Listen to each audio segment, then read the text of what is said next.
¿Contentos, verdad? ¿Soñando, emocionados? Vale. Voy a contarles esta noche, esta es la parte de la convención que a todos los que venimos por primera vez y los que siempre creemos en la promesa del negocio de Amway, nos impacta. Y es cómo una persona entra al negocio, quién la invita, por qué antes no había entrado, por qué duró tanto tiempo por fuera y qué era lo que pasaba en el coco, qué era lo que ahí adentro pasaba, qué sabía y por qué yo no hacía esto antes. Desde que yo estoy en el negocio, siempre la historia que yo había contado, desde que yo califiqué Esmeralda y Diamante, era una historia un poquito, a partir de que la gente sabe que yo era rector de una universidad, ¿verdad que sí? La mayoría de la gente ha oído la historia y dice, pues eres el rector de una universidad.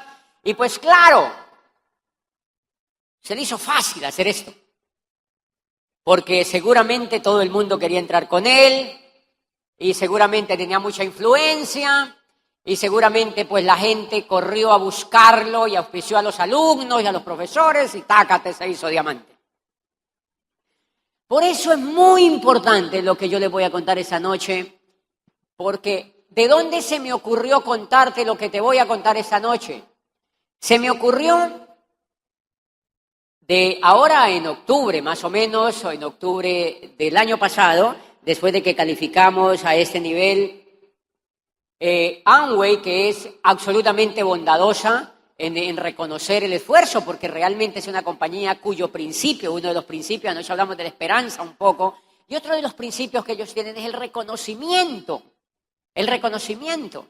Les quiero contar que cuando yo califiqué plata en el negocio de Amway, que fue más o menos a los 6 meses de haber ingresado al negocio, 5 o 6 meses, en una universidad donde se hacía el seminario de líderes, el que ustedes hacen cada mes, yo fui reconocido como plata. 600 personas se pusieron de pie a aplaudir emocionadas y una esmeralda local de allí me presentó que yo había llegado a plata y la gente emocionada aplaudía.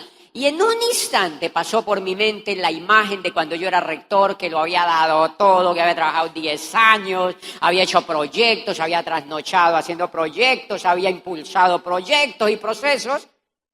Y una de las cosas más interesantes que había hecho, en la junta directiva de la universidad, alguien dijo, démosle una mención de honor al rector por ese trabajo que ha hecho. Y uno de los dueños dijo, no estoy de acuerdo, para eso se le paga. Y en ese momento yo estaba en la tarima recibiendo el reconocimiento de plata en el negocio de Amway en 5 meses después de haber ingresado. Y 600 personas se ponían de pie a reconocer un esfuerzo realmente pequeño. Y eso me capturó el alma. Por eso es un principio del negocio de Amway, el reconocimiento. Tú no te explicas qué es lo que pasa por dentro, pero ese día yo dije, ¡wow! Esto vale la pena.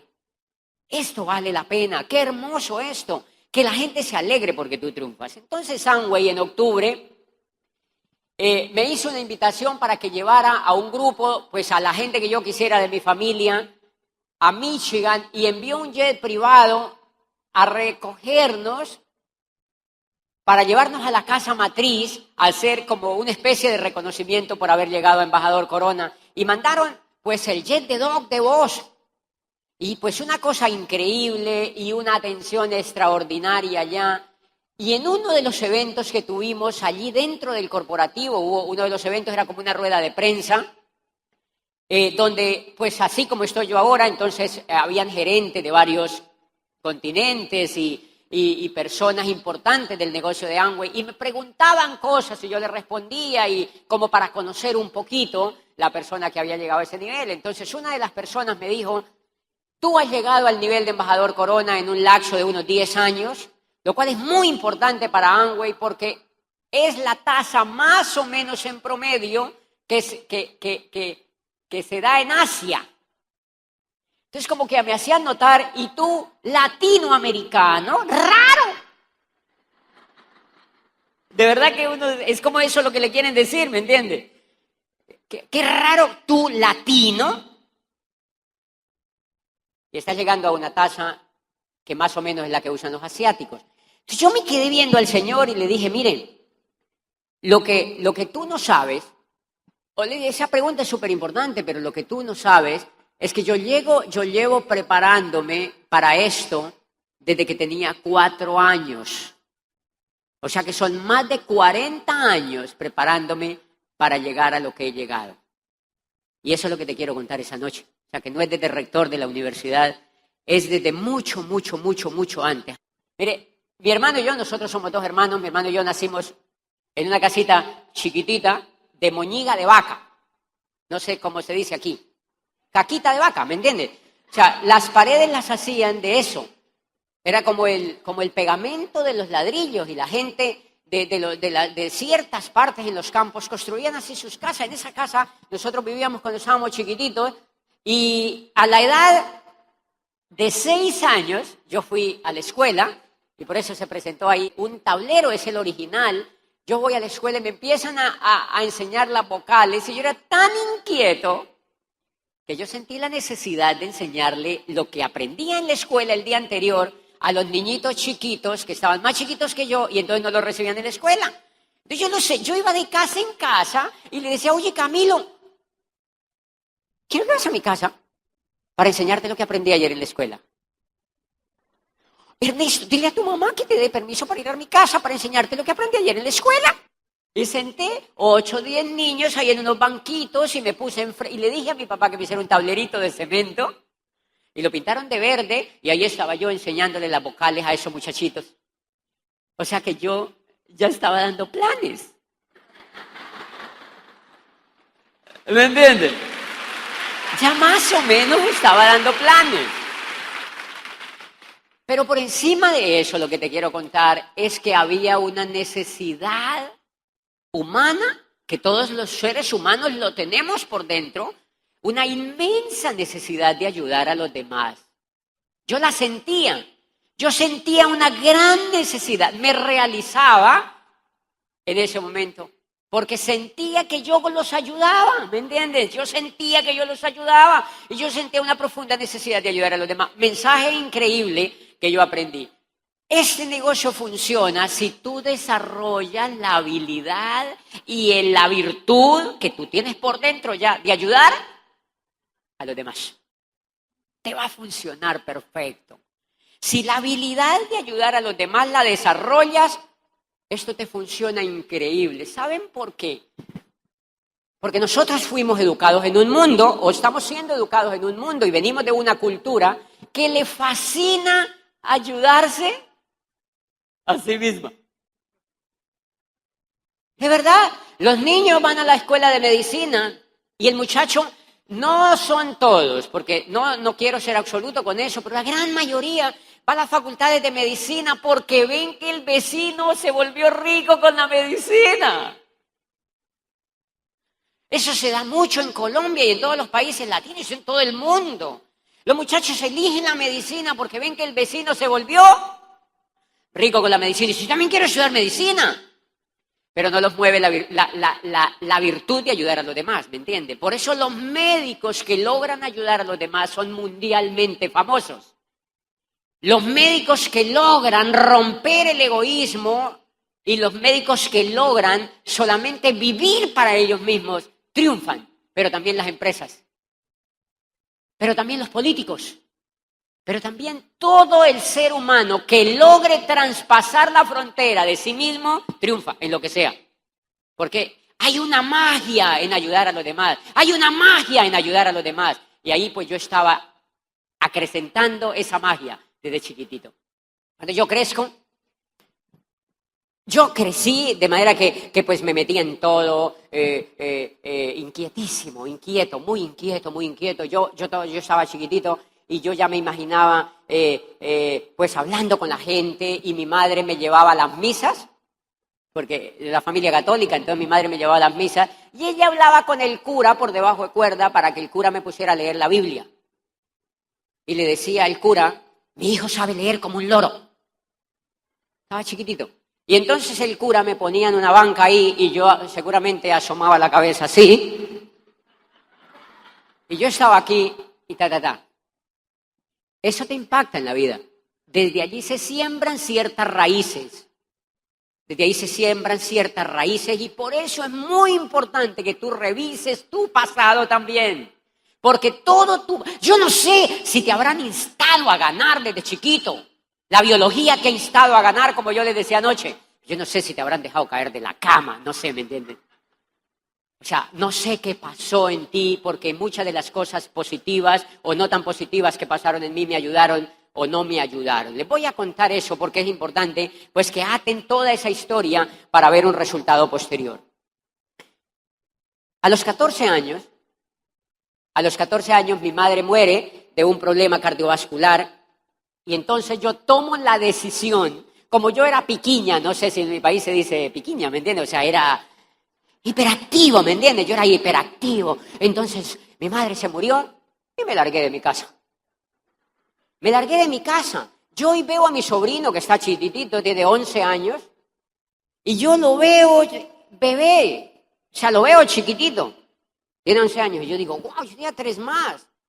Y me fui de mi casa y me le arrimé a la casa de un tío que vivía en la capital. Me le arrimé a la casa de un tío y le dije, tío, yo vengo para acá, me vine para acá y acá me quedo. ¿Por qué te vienes para acá? Porque mi madre se murió. Pues él sabía, obviamente, que mi madre se había muerto. Y le dije, no quiero vivir más en mi casa, me vengo para acá. Porque mi papá no quiere salir de allá. Yo vengo para acá, yo allá no tengo futuro. Yo vengo para acá y me voy a quedar aquí en su casa. Y me quedé allí. Me quedé allí literalmente arrimado, me quedé allí, no era mi casa, y me quedo allí con el ferviente deseo de encontrar algo mejor. Al otro día me levanto y me voy a golpear vitrinas en una ciudad caliente de donde yo no era. Desde las 8 de la mañana empecé. Señor, ¿hay algo para mí? No, no hay nada. Señor, ¿hay algo para mí? No, no hay nada. Señor, ¿hay algo para mí? No, no hay nada. Señor, ¿hay algo para mí? No hay nada. Señor, ¿hay algo para mí? No hay nada. 14 años. Señor, ¿hay algo para mí? No, no hay nada. Señor, ¿hay algo para mí? No, no hay nada. Señor, ¿hay algo para mí? No, no hay nada. A las 5 de la tarde yo llegaba a la casa donde mi tío me decía a mi tío, ¿cómo te fue? No, no hay nada. No hay nada. No hay nada. Pero había otro lado del coco que me decía, hay algo para ti. No te desanimes. Hay algo para ti. Yo me levantaba el otro día. ¿Hay algo para mí? No, no hay nada. ¿Hay algo para mí? No, no hay nada. ¿Hay algo para mí? No, no hay nada. ¿Hay algo para mí? 5 de la tarde. ¿Cómo te fue? No, no hay nada. Y el coco sigue. Otro lado de tu coco, que creo que es el hemisferio derecho. Hoy estoy segurísimo que es ese desgraciado, ¿me entiendes?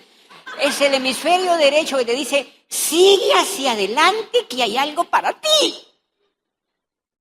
Como que tú tienes un presentimiento. Solo tercer día. ¿Hay algo para mí? No hay nada. ¿Algo para mí? No, no hay nada. ¿Algo para mí? No, no hay nada.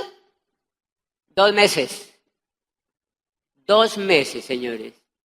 Yo sabía desde los 14 años que era que me dijeran, no quiero entrar. No quiero entrar. No quiero entrar. No hay nada para usted.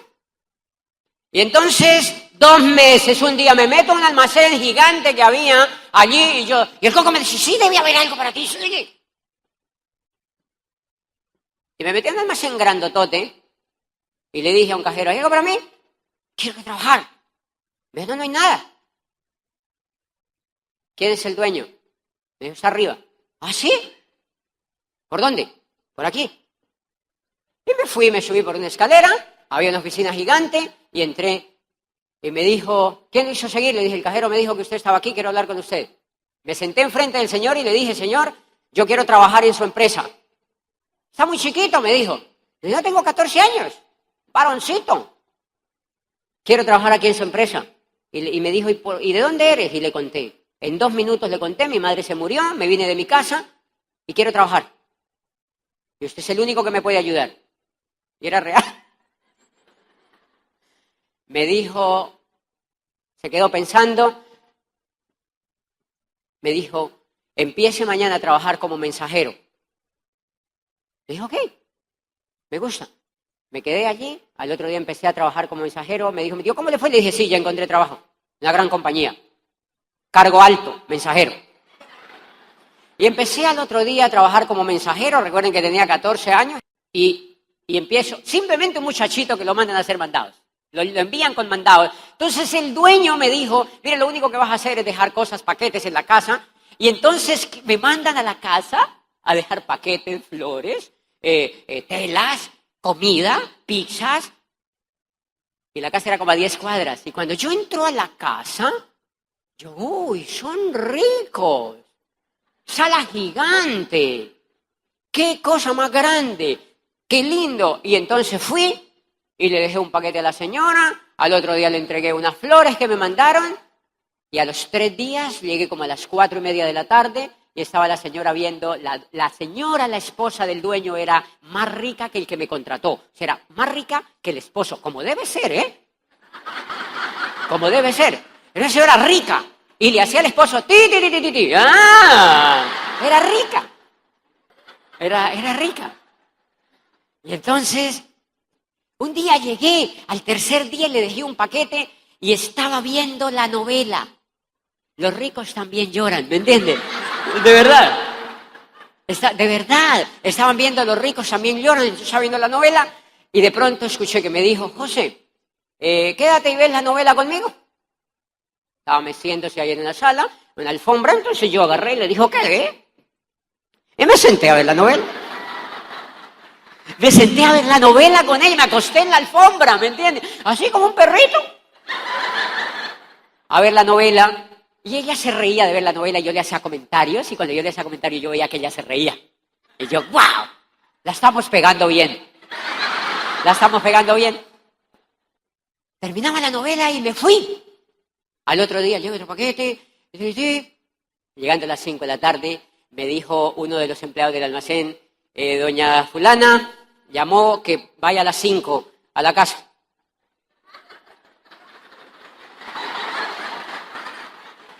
Y yo, no, quiere ver la novela conmigo.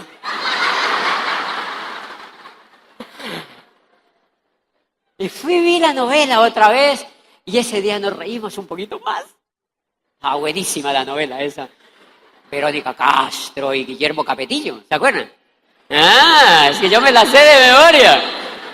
Era linda Verónica, es linda todavía. Y entonces nos reíamos allí. Y de pronto, pues al otro día, que vaya a la casa a las 5, y yo, no puede vivir sin mí, ya no. O sea, la señora no puede ver la novela sin mí. Y me fui otra vez una semana entera viendo allá la novela a las 5. Los empleados del dichoso almacén sentían celitos. Envidiecita, ¿me entiendes? Así como, ¿y este por qué? O sea... A los 8 días me dijo, ¿tú dónde vives? Yo le dije, yo vivo donde mi tío. ¿En qué barrio es? Tal barrio. ¿En tal barrio? Le dije, sí, yo vivo allá. Para mí, el barrio bueno era igual al barrio malo. Yo no sabía, para mí todo era bueno, porque, pues, imagínate de dónde yo iba. Un techo era un palacio para mí. De manera que yo no andaba buscando más. Y entonces me dijo, tráete la cobija para acá, vente para acá. Aquí hay un cuarto para ti. Vente para aquí, para acá, para que no tengas que andar viniéndote todos los días a ver la novela. Y yo, ¡qué interesante! ¡Qué buen coco tiene usted, señora! No, mentira. Entonces le dije, claro, yo vengo para acá. Ok. Fui donde mi tío, de una vez salí para la casa, el tío, Dios lo bendiga. Y me llevé mi maletita para allá. Y me acomodé en un cuarto que había desocupado, una casa gigante. Ellos tenían 4 niñas chiquititas. Y entonces me dijo, necesito que todos los días, como vas a dormir aquí, que lleve las niñas al colegio. Ok, es que cuidarlas. Yo en las noches les lustraba los zapatitos a todas. Como parecían muñequitas, eran lindas todas. Yo les lustraba los zapatitos, las acostaba así a dormir bien bonitas. Veíamos televisión un ratito y a las 5 de la mañana me levantaba. Yo empecé a notar que había necesidades en la casa. A las 5 de la mañana me levantaba porque no era mi casa, ¿me entienden? Yo me levantaba a las 5 de la mañana y tenían perros. Me levantaba a lavar el pompis de los perros. Una manguera así. Y dejaba eso brillante. Eso me ayudó a pulir el carácter. Y entonces lavaba todo eso, 6 de la mañana, salía con las 4 niñas al colegio, iba y las dejaba pues a la escuela, al colegio, de la llevaba, era una salchichería cara, vienesa, ¿me entienden? Entonces, era carísima allí. Yo le dejaba ya a las niñas, y cuando llegaba, yo empezaba, entonces, para un resumen, bueno, sí tenía, aunque no me obligaban, pero yo empecé a descubrir la necesidad, que cuando un almacén en esa casa, enfrente había otro local grandotote, yo terminaba de llegar al colegio y me ponía a trapear todo ese almacén porque me lo pidieron.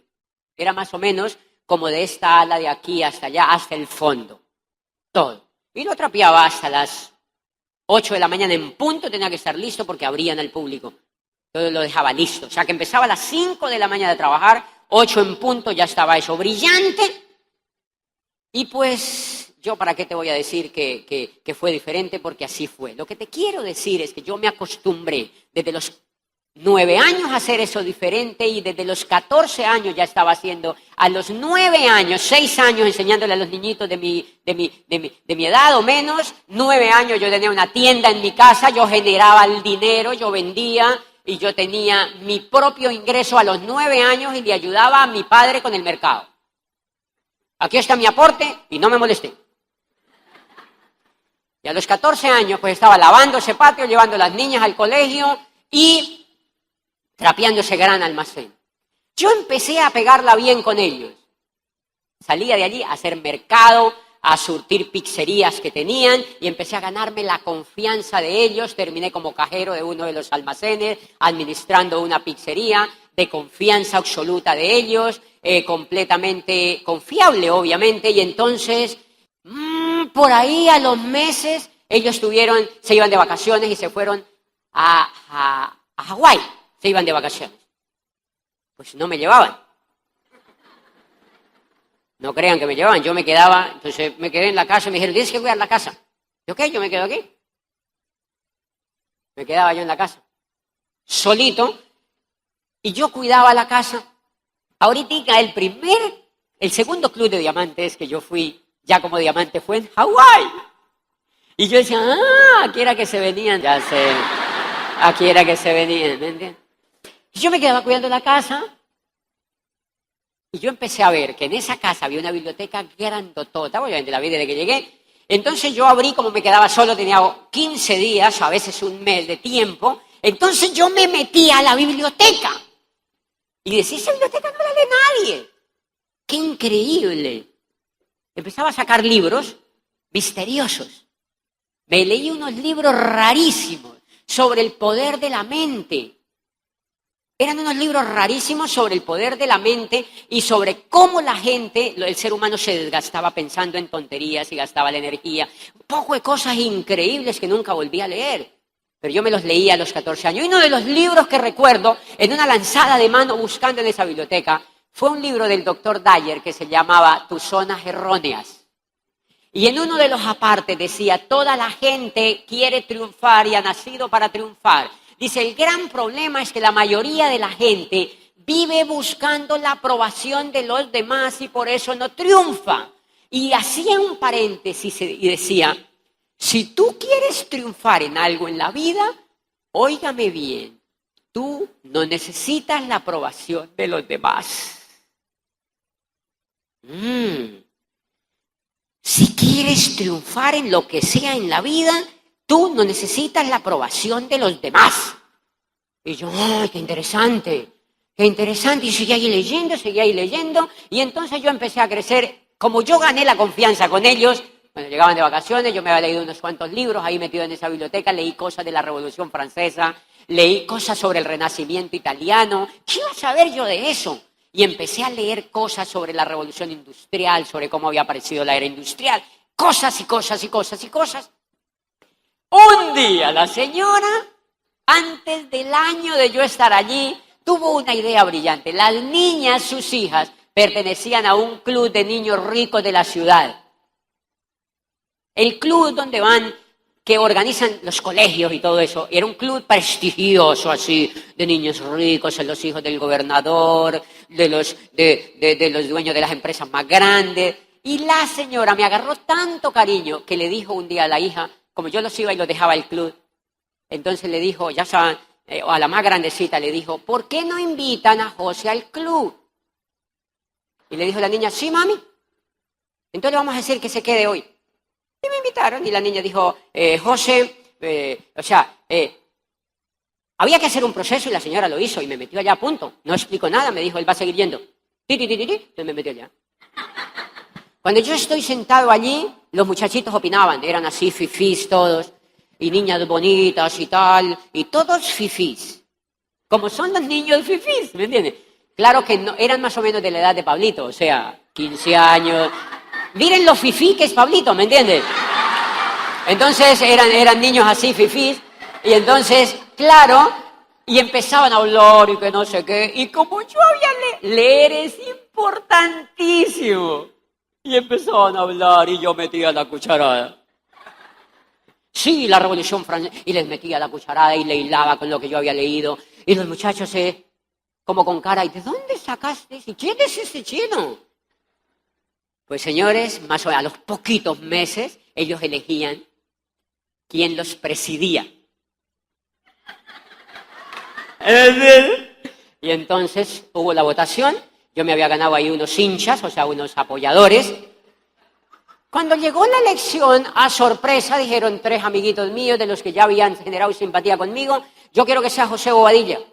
Porque yo les hacía dinámica, me metía, era servicial, les hacía reír. Y había simpatía. Yo quiero que sea José Bobadilla, dijo el otro, yo también quiero. Yo quiero que sea José Bobadilla, yo también quiero que sea José Bobadilla, yo quiero que sea José Bobadilla. Y gané por mayoría absoluta. Y me dijeron a mí, entonces empezaron a ir a la casa, pero ya no iban a buscar a las niñas, sino que iban a preguntar, ¿está José? ¿Está José? Queremos hablar con José. Queremos hablar con José. Entonces el señor hizo la gran pregunta, ¿por qué no buscan a él? Y le dijo la niña más grande, porque lo eligieron presidente del club, mami. ¡Ay! Yo creo que la señora dijo, ¿pero quién rayos me mandó a mí a mandarlo para allá?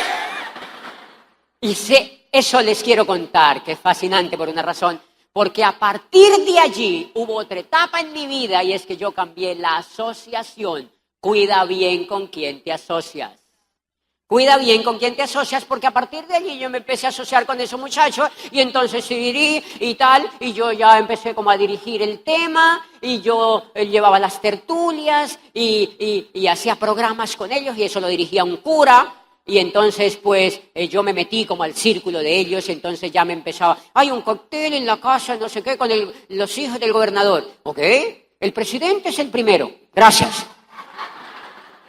Y allí está. ¿Qué rayos les importaba a ellos de dónde había salido yo? No sé si me entienden.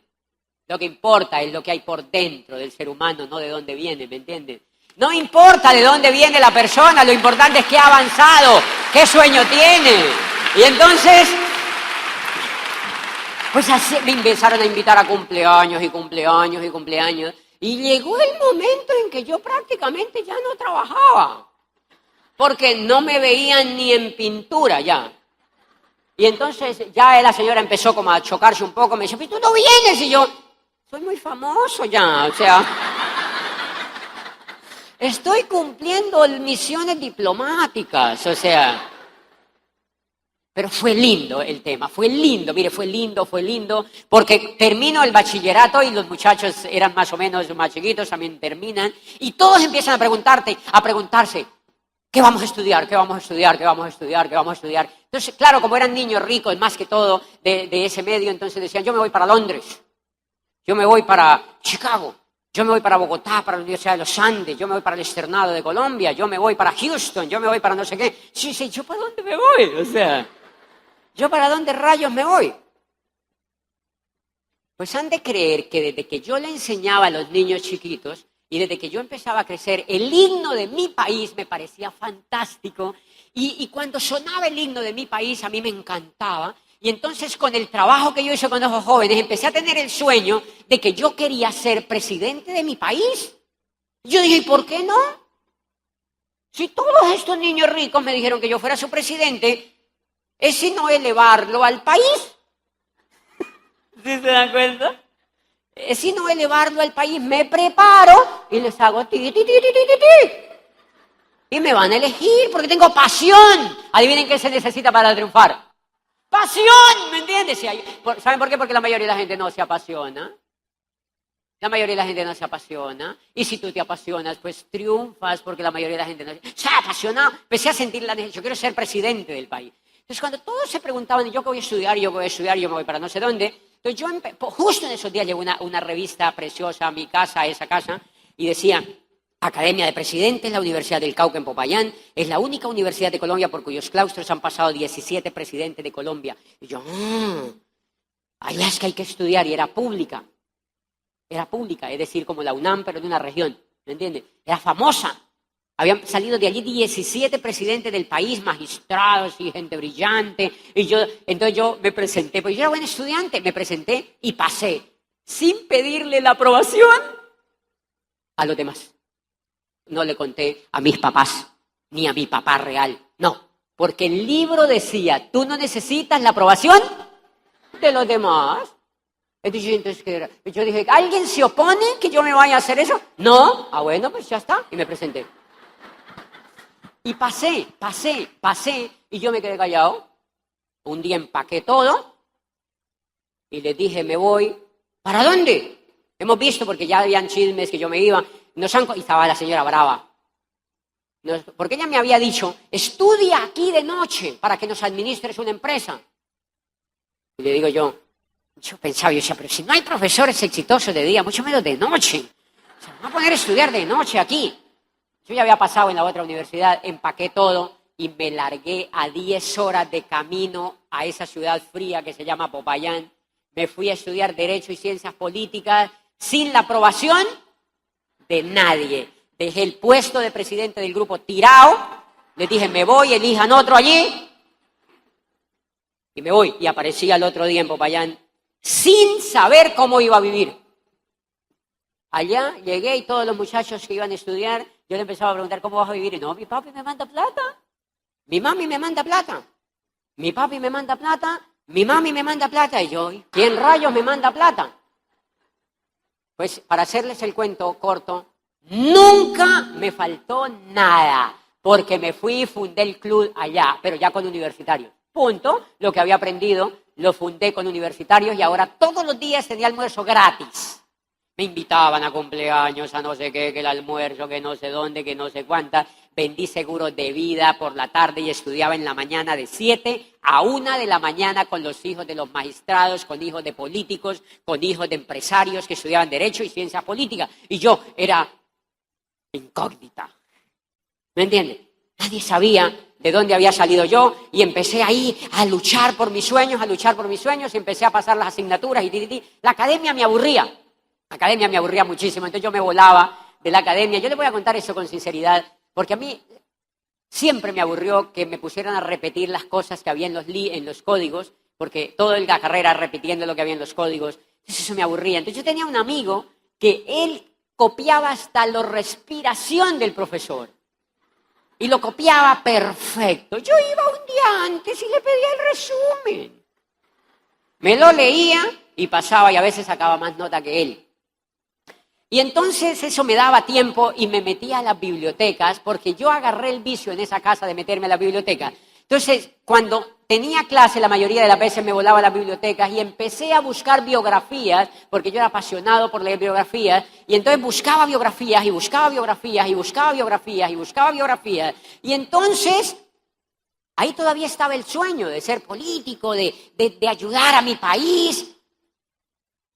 Y me metí a la biblioteca y empecé a leer, me leí toda la historia bueno, no toda, pero una gran parte de la historia de la Iglesia, la historia de los papas, cómo apareció el Renacimiento italiano, donde surgió el movimiento, qué había pasado con la Revolución Francesa y simplemente cómo los franceses un día en una asamblea que estaban hartos de toda la dominación de la nobleza, habían leído, yo ahí feliz leyendo, los franceses ilustrados leyeron el manifiesto que había escrito Rousseau, Montesquieu, Diderot, hablando sobre que el ser humano podía tener derechos sobre la tierra, y una gente leyó eso, empezó a pasarse los papelitos entre todos, y un día se reunieron en una asamblea que convocó el rey y se decretaron en asamblea permanente y dijeron, un hito por allá atrás dijo, abajo el rey. Y toda la gente empezó a decir, sí, estoy de acuerdo, abajo el rey, y abajo el rey. Y yo, ¡qué interesante! ¡Qué interesante! O sea, que uno puede hacer revoluciones. Uy, qué interesante. Yo leía todo eso. Y un día empecé a ver, bueno, ¿quiénes han transformado el mundo? ¿Y quiénes han transformado Colombia? Y me encontré con una biografía de un argentino que escribía sobre un niño que había nacido en un pueblo polvoriento al norte de mi país que se llama el Magdalena, y el pueblito se llama Aracataca. Es un pueblo diminuto de 5.000 habitantes donde el sol entra de pura chiripa, ¿me entiendes? O sea, entra porque le toca. Es un pueblo chiquitito, caliente y muy, muy humilde, y allí nace, dice el biógrafo, un niño que quería ser el mejor escritor del mundo. Su sueño era ser el mejor escritor del mundo, dice, y escribió sin ningún éxito. Su padre lo obligó a entrar a una universidad a estudiar Derecho y Ciencias Políticas, becado. Se voló de esa universidad porque allí no podía cumplir sus sueños y se fue a vivir a México. Y un día iba de Acapulco, iba de Ciudad de México, venía hacia Acapulco, tenía 30 y pico de años y vivía deambulando con escritores, con Octavio Paz, con Carlos Fuentes, con muchos escritores mexicanos que eran sus amigos, y dice, y no había escrito realmente nada, pero pensaba y soñaba con ese de alcanzar sus sueños. Y yo decía, ¡guau! Vale la pena soñar, así se haya nacido en un pueblo polvoriento. Vale la pena soñar, vale la pena soñar. Y eso me comprobaba que valía la pena soñar, que valía la pena soñar. Así hubieses nacido en un pueblo polvoriento, y ese era mi caso. Valía la pena soñar, y valía la pena soñar en grande, no en chiquito, sino en grande. Y ahí se llamaba Gabriel García Márquez, y yo, ¡guau!, eso me llenaba de emoción. Y yo sé que uno puede triunfar sin la aprobación de los demás, ¿me entiendes? ¡Guau! Yo terminé la carrera, y como yo trabajaba con jóvenes y todo esto, me llamaron a que fuera vicerrector de una universidad privada sin haberme graduado. Apenas había terminado las asignaturas y me llamaron, mira, necesitamos una persona joven que nos coordine la parte académica de la universidad. Yo acepté y entré a esa universidad a trabajar como vicerrector con una escasísima, obviamente, experiencia en educación, pero pronto empecé a hacer, digamos, como pegamento con los profesores, y yo empecé a notar una cosa. Yo iba a mercar a comprar mis corbatas y mis cosas y siempre me faltaban $500. Era increíble. ¿Ustedes conocen a alguien así? Y yo decía, entonces, ¿para qué uno trabaja?, pensaba yo. Pero todo el mundo hacía lo mismo. 5 años allí, me volví gris. Me volví gris. Yo por eso casi no uso trajes grises. ¿Ustedes no se han dado cuenta? Porque viví 5 años gris. Gris. Fue tanta la desesperación interna que yo dije, hay algo que me falta. Yo soy abogado y había estudiado psicología y había hecho posgrado. Dije, debe ser que me falta hacer un doctorado. Me presenté a una universidad en Europa y me fui a hacer un doctorado a Barcelona. Autobecado. Les dejé el puestito allí tirado como había dejado el club de los muchachitos. Les dije a los dueños, Dios los bendiga, me voy. Y renuncié. ¿A qué te vas? Y en el fondo de mi corazón yo decía, me voy a perseguir un sueño. Y me fui a estudiar un doctorado, pero era la única llave de salvación porque no sabía qué otro camino agarrar. Y ahí estaba en Barcelona, me largué con 2 maletas así de grandes, sin puesto, con $20,000 que había ahorrado, y dije, esto me alcanza para algo mientras yo me defiendo allá. Y fui, hice cola a esa universidad, me metí a estudiar ese doctorado. Bueno, les voy a recibir porque ya se me acabó el tiempo, pero entonces estaba allí, en la universidad, estudiando un doctorado que se llama Psicología de las Organizaciones, y empecé a darme cuenta que eso era lo mismo que estudiar una carrera. Era lo mismo. Los profesores eran tiesos y grises también. Y le digo a un profesor, ¿usted cuánto lleva? Y me dice, profesor, ¿cómo es su rutina de vida? Era en español. Y me dijo, bueno, pues yo por la mañana me levanto, desayuno, tomo un poquito de desayuno, hago un poquito de deporte, me vengo aquí a la universidad y por la noche pues veo la tele. Y al otro día pues me levanto, me vengo para acá, doy las clases, por la noche veo la tele y entonces yo dije, ¡ay, lo mismo! Es lo mismo. ¿Cuánto usted lleva aquí, profesor? Me dijo, yo llevo 47 años. Y yo, no, qué lindo el negocio. Y eso es lo que a mí me espera. Y empecé a sentir que todo se venía abajo. Tenía 30 y pedazo de años, había 32 años, soñador todavía, que luchaba y empezó a venirse abajo la esperanza, todos estudiando para meterse a las multinacionales. ¿Tú qué piensas de tu vida? ¿Para qué estudias el doctorado? No, porque quiero trabajar en Telefónica, en no sé qué. Yo, ¿y tú en qué? No, porque yo no sé, trabajo con el gobierno de Brasil. Yo, ¡qué pereza! Nadie triunfa. Todos haciendo lo mismo. ¡Qué pereza! Y me empecé a agarrar. Y estaba Europa viviendo un invierno aterrador, que fue del año 2001, un invierno increíble, era un invierno que te mueres, un invierno increíble. Y yo empecé a sentir una depresión que no te imaginas. Se me empezó a venir todo abajo, me empecé a poner triste. Y un día me levanté llorando. Yo nunca había llorado. Nunca había llorado. Me levanté llorando, me sequé las lágrimas como pude y me fui a la universidad. Y estuve ahí en clase. Y por la noche llegué a mi casa y no pude dormir esa noche. Empecé a llorar, a llorar. Al otro día yo me levantaba. Iba un poquito ya muy alegre a la universidad, pero por la noche, por las tardes empezaba a llorar nuevamente. Empezaba a llorar nuevamente y empecé a sentir una tristeza increíble. Empecé a llorar y ya no tenía ganas de ir a la universidad. Gris, y triste. Y empezaba yo a preguntarme, pero es increíble, desde los 4 años vengo luchando.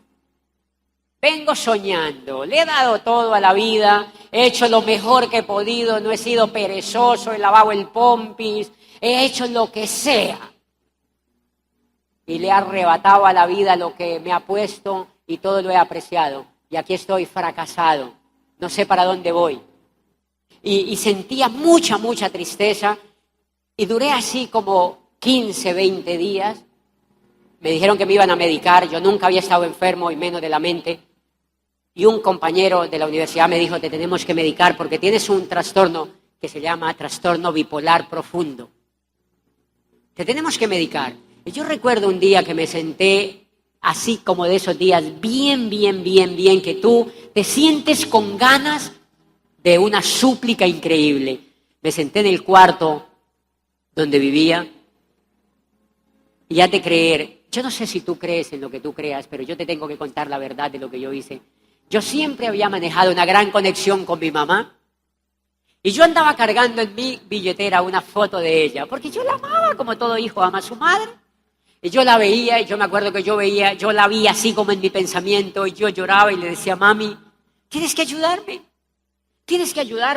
Y yo lloraba y le pedía una súplica desde lo más profundo de mi corazón, mami, tienes que ayudarme, yo estoy encerrado aquí, yo le he dado toda la vida, tienes que ayudarme, yo necesito otra cosa, tú tienes que ayudarme. Yo recuerdo que cuando me dijeron que me iban a medicar, tomé, yo no sé de dónde saqué fuerzas y tomé la decisión de regresarme para Colombia de nuevo. Y cuando tomé la decisión de regresarme para Colombia de nuevo, nunca se me borraba de la mente la idea que el decano me había dado. Él me había dicho cuando me iba a auspiciar en el negocio de Amway, ¿dónde estarás dentro de 5 años? ¿Y cómo estaba yo? Estaba triste, estaba perdido, no tenía esperanza, estaba viviendo una vida gris que todo el mundo vivía y yo no la quería para mí.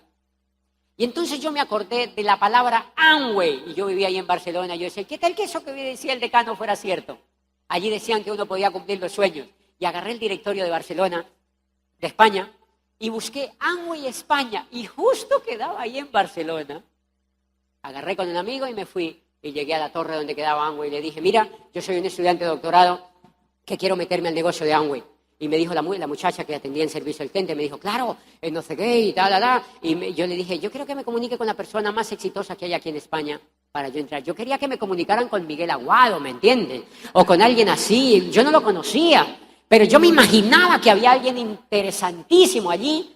Y entonces la niña me dijo, ok, te voy a comunicar con doña fulana, una señora, doña María, y me dio una tarjetita de ella y me anotó el teléfono y me dijo, ella, comunícate con ella. Me dio la tarjetica, pero antes de la tarjetica me entregó un catálogo y me dijo, llévate esto para que vayas viendo. Me entregó un catálogo y yo llegué a Barcelona, el cuarto donde yo vivía, a la habitación, y yo me senté así en el piso y puse el catálogo ahí abajo. Yo dije, es increíble. Abogado, periodista, rector de una universidad, estudiante de doctorado. Yo veía en el catálogo crema de dientes, cepillos, champú, desodorante, jabón para lavar la ropa. Y entonces yo veía eso y yo decía, es increíble, después de todo lo que he volteado y estoy a punto de meterme a la venta por catálogo. ¡Qué bajo he caído! Te lo juro, o sea, yo decía, increíble, o sea, ¿dónde he caído? Por eso yo entiendo a los nuevos. No te vas a rajar hasta que no entiendas. Porque la mayoría de la gente lo que ve es los jabones, pero no ve la libertad. La mayoría de la gente, el coco le da para ver los jabones, pero no ve la libertad. Yo allí estaba viendo solamente los jabones. Y entonces, yo no sé de dónde saqué fuerza, llamé a la señora, doña María, yo soy un estudiante de doctorado, estoy aquí, le digo, doña María a las 5 de la tarde estaba en un rincón ahí en Barcelona y me contó, yo no me qué ese muñeco me hizo. Lo cierto es que yo aparecí en la casa de ella. Era una viejita, una señora queridísima, me presentó a su esposo y a sus hijos. Y el esposo era como muy apasionado con el negocio y entonces ellos me mostraban una página de internet y yo veía en la página jabones, desodorante, champú, crema de dientes y yo decía, ¿cómo será esto? Entonces cada que yo iba me entregaban cacahuates y yo comía cacahuates. Yo duré como 8 días yendo todos los días y me daban cacahuates y yo comía cacahuates y me mostraban la página. Y yo decía, ¿será que esto se hace comiendo cacahuates? O sea, yo no sabía qué más era. Pero el señor, el esposo se acercaba y me decía, esto aquí en España va a explotar. Tú tienes que quedarte en el negocio porque esto va a explotar, esto va a explotar, esto va a explotar. Esto contigo aquí va a explotar. Quédate porque esto va a explotar. Yo no entendí nada y me volví para Colombia sin entrar al negocio. Me volví para Colombia sin entrar al negocio y entonces llegué y me nombraron otra vez rector de la universidad. No habían nombrado todavía a nadie, había pasado un año quizá, me nombraron otra vez rector y empecé otra vez. Me levantaba, desayunaba, me bañaba y me iba a ver televisión y al otro día. Otra vez 3 años más. ¿Cómo creen que estaba mi esperanza? Diminuta. Pero ahora me parecía normal. Porque ya había probado que no había otra opción, señores. Y durante esos 3 años yo duré rogándole a la vida que debía haber otra oportunidad para mí. Que debía haber algo brillante. Y un día iba pasando por la calle un muchacho de los que había en la época del rector que se llama Gustavo Ramírez y tenía más o menos la edad mía y pasaba con un bolsito así por la calle y llevaba crema de dientes. Hoy sé que llevaba crema de dientes en ese bolsito. Me llamó y me dijo, yo quiero hablar contigo. ¿De qué? Al otro día estaba en mi oficina y me contó. Yo le dije, ¿de qué es el negocio? Me dijo, es el negocio de Amway. Yo, ¡ay, otra vez el negocio de Amway! ¡Eso me persigue! ¿Y saben qué me dijo él? Me dijo, tú te puedes hacer diamante en ese negocio y si te haces diamante, empiezas a cumplir tus sueños y te van a invitar por el mundo entero a que ayudes a otros porque tú no has entendido el negocio. Y a mí se me iluminó el bombillo y yo le dije, ¿cómo es? Mostrame más. Y me entregó un CD, un casecito así, cassette, que era de un muchachito que había calificado al nivel de diamante en Colombia y se llamaba Primer Diamante en Colombia. Y el muchachito tenía 21 años, en ese momento 25, y había llegado a diamante. Y decía cosas de las que yo sentía que uno tenía que decir en la vida. Me lo escuché. ¿Tiene más? Y me entregó otro que se llamaba El nada sirve la técnica si no hay perro, de un mexicano. Que se llama Sergio Rivera y que un líder tiene que escuchar ese CD, ese cassette. Y me supo yo ese cassette. Y yo, wow, yo sí tengo perro, o sea, ¡qué increíble! ¿Y dónde estaba eso? Y entonces yo le digo a Gustavo, le digo, ¿te acuerdas del decano? Él me invitó la otra vez al negocio. Me dijo, sí. Le dije, vamos a la casa. Con 2 cassettes que me encontré, yo ya estaba incendiado y le dije, vamos a la casa del decano. Lo agarré a Gustavo y fuimos y golpeamos. El decano ya no vivía salió la esposa y me dijo, nosotros ya no salimos del negocio, pero nos quedó una caja gigante de cassette. Caja de cassette, ¿y dónde la tiene? Y se metió la señora a un cuarto y sacó una caja como un ataúd así de grande. Cassette.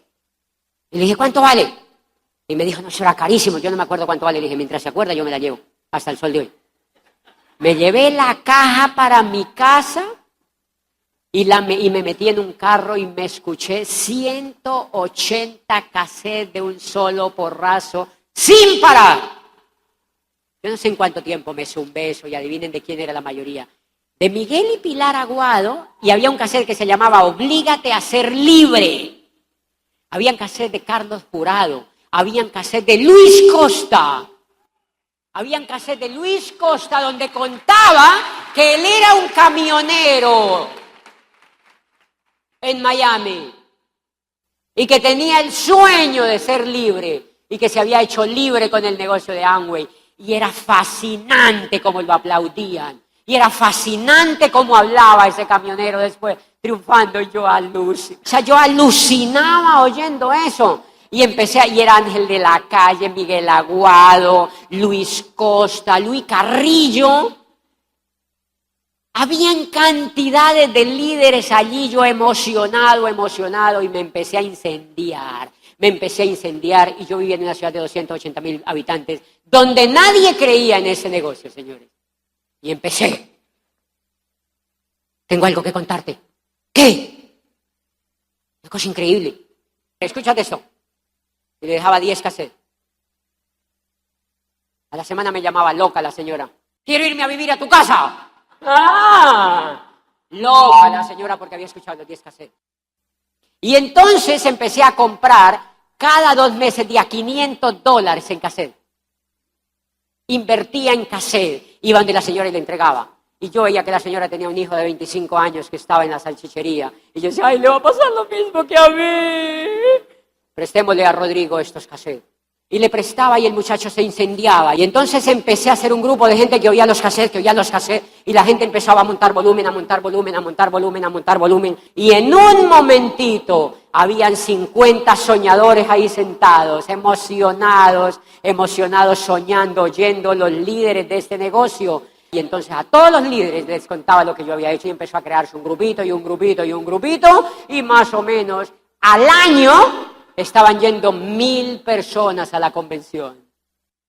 1,000 personas a la convención estaban yendo al año. El poder de la información, señores. El poder de un sueño, el poder de la información, el poder de un sueño. Ha sido fascinante estar aquí. Gracias México, por el cariño y gracias por todo el amor. Luchen por sus sueños. Luchen por sus hijos y luchen por su país. Porque la oportunidad es para ustedes.